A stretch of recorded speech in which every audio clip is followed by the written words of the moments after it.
बात 2018 की है। मेरठ का इलाका दिल्ली के करीब, मेरठ के एक इलाके में कुछ झगड़ा हो रहा था। अचानक जो मेरठ के एसपी थे उस वक्त के, उनके दफ्तर में घंटी बजती है। उसके बाद फ़ोन उठाता है वहाँ का मुलाजिम जो ड्यूटी पर अफसर मौजूद था। फ़ोन करने वाला बहुत हड़बड़ाहट में और घबराया हुआ कहता है कि साहब इस फलाने इलाके में एक शख्स के ऊपर 8-10 लोग टूटे पड़े हैं और शायद वो उसको मार डालेंगे, तो आप जल्दी से पुलिस को भेज दीजिए। उधर से वो एड्रेस पूछता है, वो पता बताता है, उसके बाद फ़ोन रख देता है। वो बंदा सीधे अपने सीनियर को इन्फॉर्म करता है, बात एसपी तक जाती है। तो एसएसपी साहब फिर अपने नीचे के बताते हैं, उस लोकल थाने को इन्फॉर्म किया जाता है और कहा जाता है फ़ौरन मौका वारदात पर पहुँचो। अब आनन फानन में पुलिस की जिप्सी वहाँ पहुँच जाती है। जब पहुँचती है तो देखती है कि सच में जिसने फ़ोन करके सारी जानकारी दी वो सही था। वहाँ एक शख्स घायल हालत में पड़ा था, बुरी तरीके से घायल था। आनन फानन में पुलिस ने उसे उठाया, उसके बाद उसे अस्पताल भेज दिया। अब इधर पुलिस ने पूछताछ शुरू की, उधर बाद में उस शख्स की मौत हो गई। इधर छानबीन और तफ्तीश जारी है। छानबीन तफ्तीश जारी रही। मामला लोकल पुलिस का था। उसके बाद पुलिस ने तमाम गवाहों की लिस्ट बनाई और एक सबसे अहम गवाह, उस गवाह से पूछताछ शुरू की और फिर कहा कि तुम उस वक्त कहाँ थे। उसने बताया साहब मैं मौके पर था। तो उसने बताया कि तुमने क्या देखा। तो उसने 2 पन्ने की एक गवाही दी। पुलिस ने कहा जो तुमने बताया वो 2 पन्ने में लिख के दो और उस पर अपना नाम लिखो और साथ में डेट लिखो।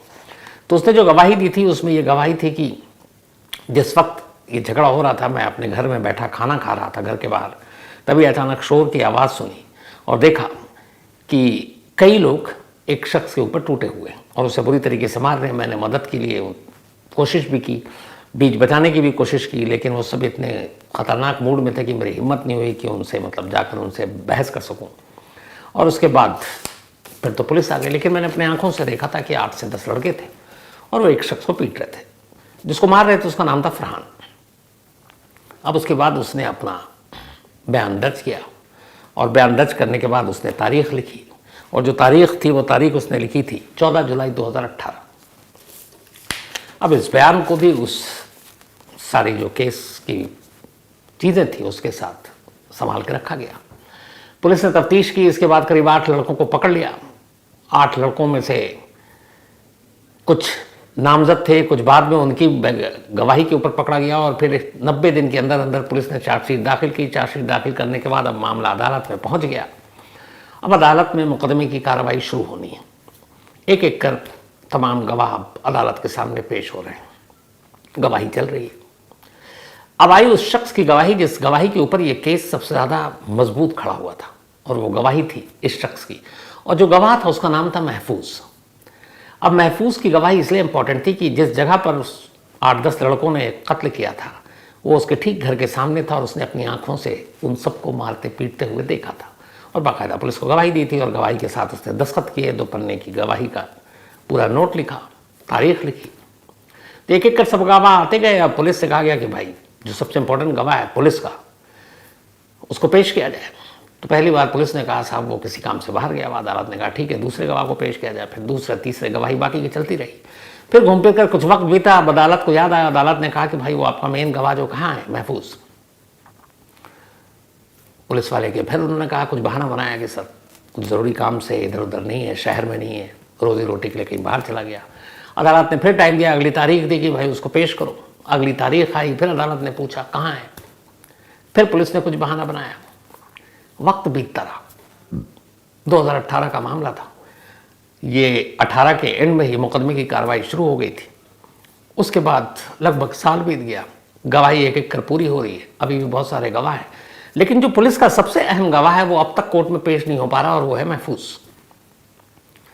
अब अदालत को फिर याद आया। फिर उन्होंने पुलिस से कहा कि भाई ये गवाह कहाँ है, क्योंकि जब भी कोई दलील दे तो पुलिस बहस के दौरान ये बताए, तो सरकारी वकील हों या फिर अक्यूज्ड के वकील थे, कि ये झूठा केस है, हमारे मौकिल को किसी ने मारते पीटते नहीं देखा। तो फिर जो सरकारी वकील हैं, पुलिस के वकील, वो दलील दें कि नहीं हमारे पास गवाह है, उसने अपनी आंखों से देखा, उसके घर के सामने ये सब कुछ हुआ।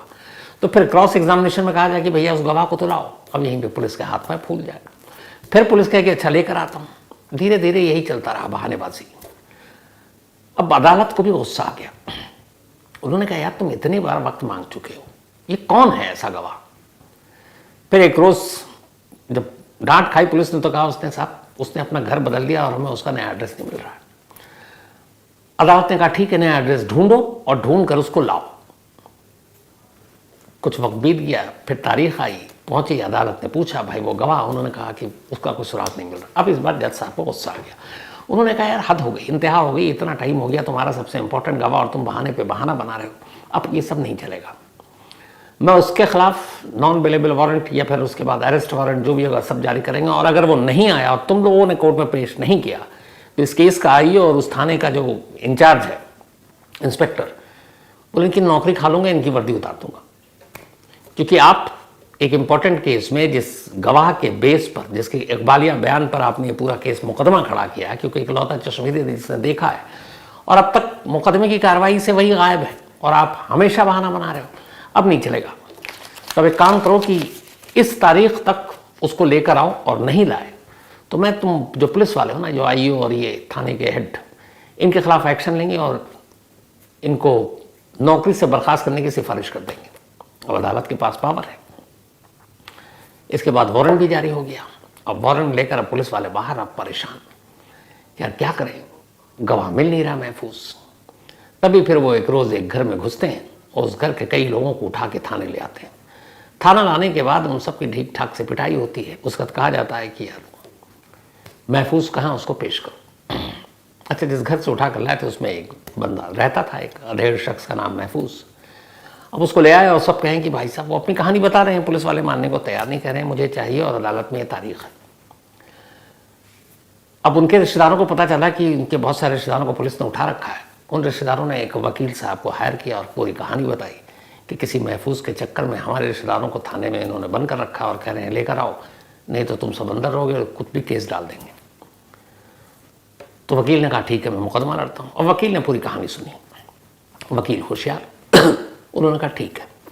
अब उन्होंने पता किया कि इस गवाह की गवाही की तारीख कब की लगी हुई है। पता चला कि इसी महीने की तारीख, कुछ दिन बाद की।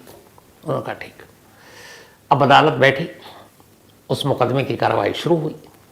उसके बाद जज साहब ने सबसे पहले छूटते ही पूछा कि हाँ भाई महफूज कहाँ। पुलिस वाले इससे पहले कि कुछ जवाब देते, वकील साहब खड़े हो गए जिनके लोगों को पुलिस वाले ने पकड़ रखा है महफूज के चक्कर में। और पुलिस वाले भी ये कहते हैं कि साहब वो भाग रहा है, पता नहीं क्या है। तब तक वकील खड़ा होकर अपना इंट्रोडक्शन देता और अदालत से कहता है कि जज साहब अगर इजाज़त हो तो मैं आपसे इस मुकदमे के बारे में कुछ बात करूं। हालांकि मैं इधर से भी वकील नहीं हूं, उधर से भी वकील नहीं हूं, लेकिन इस केस पर रोशनी डाल सकता हूं और मैं बता सकता हूं कि वो गवाह कहाँ है। अब केस से जुड़ा हुआ पुलिस वाले भी हैरान, सरकारी वकील भी हैरान। तो अदालत इजाज़त दे देती। तो वकील साहब कहते हैं मुझे कुछ पूछताछ करनी है आईओ साहब से। अदालत इसकी भी इजाज़त।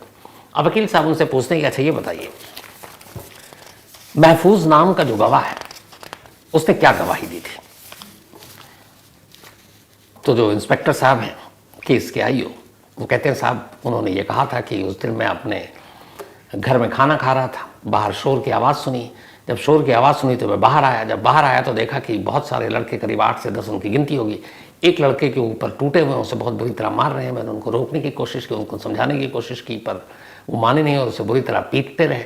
पर मेरी इतनी हिम्मत नहीं थी कि मैं जाकर बीच बचाव करूं। और उसके बाद पुलिस आ गई थी, किसी ने पुलिस को फ़ोन कर दिया, पर मैंने नहीं किया था। वकील साहब ने पूछा अदालत में कि अच्छा इंस्पेक्टर साहब, अच्छा उस वक्त वो इंस्पेक्टर नहीं है, वो सब इंस्पेक्टर थे और जिन्होंने इस महफूज की गवाही को कलम बंद किया था। तो उन्होंने कहा अच्छा ये बताइए कि ये गवाही आपने खुद ली थी उस विटनेस से जो इस केस का इकलौता चश्मदीद है। उन्होंने कहा हाँ साहब, मैंने उससे 2 बार बात की, एक बार फ़ोन पे बात की और उसके बाद एक बार मैंने अपने सामने बिठाकर उससे गवाही ली। तो उन्होंने कहा अच्छा दिखने में कैसा था। तो उन्होंने बताया कि अधेड़ उम्र होगी, उम्मीद करीब 45-48 साल के दरमियान। तो उन्होंने कहा आपने गवाही कब ली थी। उन्होंने कहा जी मैंने दिन में ली थी। उन्होंने कहा आपको डेट याद है कब गवाही ली थी। उन्होंने कहा हाँ 12 तारीख को ये इंसिडेंट हुआ था, ये वारदात हुई थी 12 जुलाई को और मैंने 14 जुलाई को उसकी गवाही ली थी और बाकायदा उसका सिग्नेचर और ये देखिए उस पर उसका दस्तखत है और डेट भी। अब वो था उस गवाही का जो 2 पन्ने का बयान था उस पर बाकायदा महफूज लिखा हुआ, डेट 14 जुलाई 2018 और समय भी दोपहर का लिखा हुआ। जज साहब और सरकारी वकील ने दखल दिया और पूछा उन वकील साहब से कि भैया आप इसको क्यों गिरिल कर रहे हो, आप बताना क्या चाहते हो। मतलब आजकल जो डायलॉग ना कि कहना क्या चाहते हो। तो वकील साहब ने कहा साहब मैंने इनसे बातचीत कर ली, अब मुझे और कुछ कहना नहीं है, बस एक पन्ना आपको दिखा रहा हूँ, जज साहब इसको देख लीजिए। वकील साहब ने कोर्ट की जेब से एक पन्ना निकाला और जज साहब की तरफ बढ़ा दिया। अर्दली ने उठाकर पन्ना जज साहब को दे दिया। जज साहब ने पन्ना देखा, जज साहब परेशान और हैरान। उसके बाद उन्होंने आईओ की तरफ देखा, बोला आप श्योर हैं कि आपने महफूज की गवाही खुद कलमबंद की, खुद उससे बात की, खुद दर्ज किया? इंस्पेक्टर साहब को पता नहीं उस पन्ने में क्या है। कह रहे हैं जी जज साहब मैंने खुद कहा है और मैं अदालत के सामने बोल रहा हूँ और मैं सच कह रहा हूँ। उन्होंने कहा ये जानते हैं पन्ना क्या जो मेरे हाथ में वकील साहब ने दिया? उन्होंने कहा मुझे नहीं मालूम। उन्होंने कहा ये पन्ना बताता है कि जिस महफूज की गवाही आपने 14 जुलाई 2018 को दोपहर को कलमबंद की, उस महफूज की मौत 2002 में हो चुकी है और ये उसका डेथ सर्टिफिकेट है। अब या तो डेथ सर्टिफिकेट झूठा हो, लेकिन मैं इसको इसलिए झूठा नहीं मानूंगा कि दर्जनों बार आपको मौका दिया कि उस गवाह को कोर्ट में पेश किया जाए और आपने हर बार बहाना बनाया। अब मुझे समझ में आ रहा है कि वो गवाह भूत है, तभी तो नहीं आया। अब जज साहब खुद ही हैरान है कि क्या मैंने एक भूत को सम्मन जारी किया पहले और फिर एक भूत के खिलाफ मैंने अरेस्ट वारंट जारी कर दिया। कानून तो इन सब चीज़ों को मानता नहीं है, तो फिर भैया वो कौन था? अब जज हैरान परेशान, लेकिन फिर उन्हें थोड़ी देर में बात समझ में आ गई। उन्होंने कहा कि आइयो साहब आप अब सच सच बता दीजिए कि क्या महफूज की गवाही आपने अपने होशो हवास में अपने सामने बैठ कर दिया था? अब इधर जो सब इंस्पेक्टर आए हैं उनके पसीने छूट रहे हैं, वो बार बार हगला रहे हैं, कह रहे हैं जी। तो कह रहे हैं अगर उसने 2018 14 जुलाई को आपको ये गवाही दी तो फिर 16 साल पहले 2002 में वो मर कैसे गया था? तो आपने मुर्दे की गवाही दी। जज साहब को कहानी समझ में आ गई। उन्होंने फौरन आदेश दिया कि इस पूरे मामले में और इस गवाह की इंक्वायरी होनी चाहिए कि वो जिंदा है कि मुर्दा है, भूत है कि इंसान है। अदालत से आदेश पास, सीधे एसएसपी को भी हड़काया गया। कहा गया कि आप इंक्वायरी करके अदालत के सामने सच्चाई रखें। उसके बाद एसएसपी ने एसपी को इंक्वायरी की जिम्मेदारी सौंपी और जब जिम्मेदारी सौंपी तो फिर सच सामने आया।